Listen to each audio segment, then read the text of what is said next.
Mas mura kasi ang nagagastos nila dito kaya usong-uso at trending ngayon sa internet ang ganitong klase ng pagpapagawa ng bahay.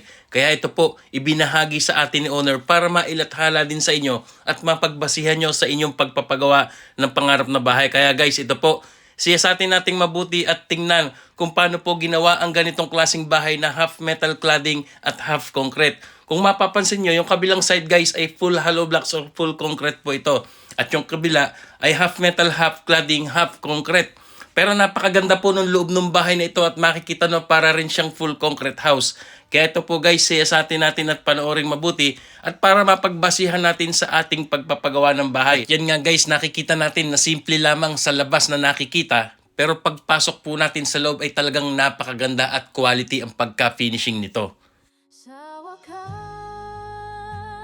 tahanan na para sa aming mahal na pamilya. Bawat pader, bawat dingding, may kwento ng sakripisyo at pag-ibig. Sa wakas, tahanan. So guys, ito po tingnan natin kung paano pong ginagawa itong half metal cladding, half concrete. So kung mapapansin nyo, ayan, may mga frame na po kagad siya ng mga bakal. And the side po is, meron po siyang mga hollow block na kaasintada at yung kalahati rin po ay asintadang hollow block. So yan po ang trending at nauusong pinagagawang bahay ngayon. Kaya po ito'y trending, ay mura po ang nagagastos nila dito. Kaya guys, ito po, malalaman po natin kung gaano kahalaga ang nagastos ni ma'am dito, labor and materials, at kung gaano kaganda po yung finishing ng loob ng bahay na ito. Kaya once again, congratulations po sa owner ng bahay na si ma'am Yen Telmo, na dati pangarap nyo lamang ito at dahil sa inyong pagsusumikap, ito na nga at naisa totoong buhay at naisa katuparan mo na ngayon. Ay nasa harap, hindi man palasyo ang anyo, ngunit dito buo ang pangarap ko. Laging may yakap, laging may ngiti, dito kami laging sabay-sabay. Sa wakas, tahanan na para sa aming mahal na pamilya. Bawat pader, bawat dingding, may kwento ng sakripisyo at pag-ibig. Sa wakas, tahanan, pangarap na ngayon'y natupad na.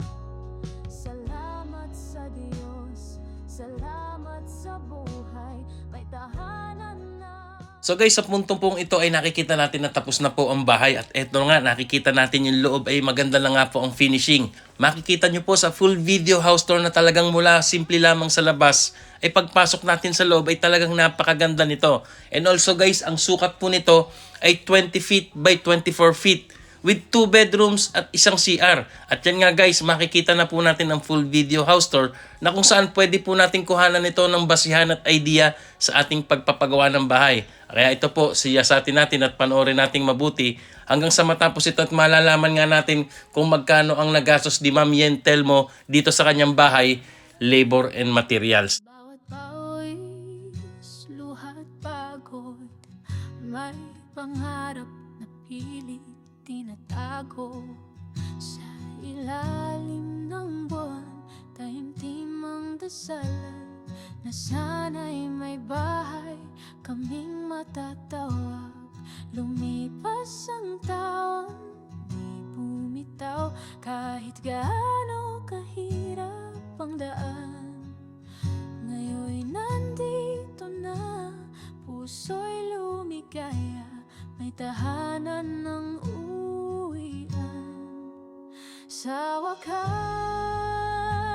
tahanan na para sa aming mahal na pamilya. Bawat pader, bawat dingding, may kwento ng sakripisyo at pag-ibig. Sa wakas, tahanan, pangarap na ngayon'y natupad na. Salamat sa Diyos, salamat sa buhay, may tahanan na.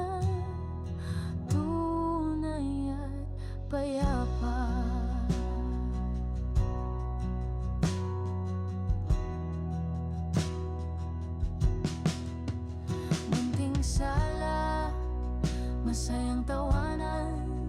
Sa kusina'y amoy ng nilulutong pagmamahalan. Sa bintana, tanaw ang pangarap na dati malayo, ngayon'y nasa harap. Hindi man palasyo ang anyo, ngunit dito buo ang pangarap ko. Laging may yakap, laging may ngiti. Dito kami laging sabay-sabay. Sa wakas, tahanan na para sa aming mahal na pamilya. Bawat pader, bawat dingding, may kwento ng sakripisyo at pag-ibig. Sa wakas, tahanan, pangarap na ngayon'y natupad na.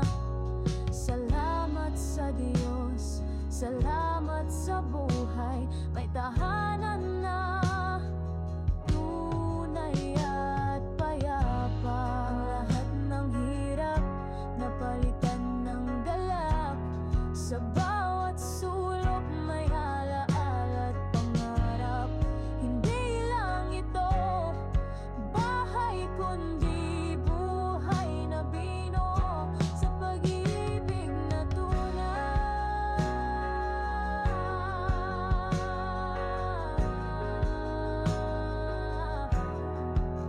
Sa wakas, tahanan, pangarap na ngayon'y natupad na. Salamat sa Diyos, salamat sa buhay, may tahanan na tunay at payapa. So guys, ayun nga po't natunghayan natin kung gaano kaganda at kaaliwalas yung ganitong klaseng bahay mula po ginawa ito hanggang sa natapos at kung gaano ang sistema ng paggawa nito na metal half cladding. And once again, congratulations po sa house owner kay Ma'am Yen Telmo na tunay nga pong napakaganda at nakaka-inspire po ang diskarte ng pagkagawa ng bahay na ito. Yan nga po ang tanong, magkano nga ba ang kabuuang gastos dito, labor and materials. So guys, ayon po sa details ni owner na si Ma'am Yen, ito pong bahay na kanyang pinagawa na ito na half metal cladding, half concrete na meron pong 2 kwarto at isang CR. At ito po ay nagkakahalaga labor and material sa kanyang estimate. Ito po ay umabot na ng 420,000 pesos.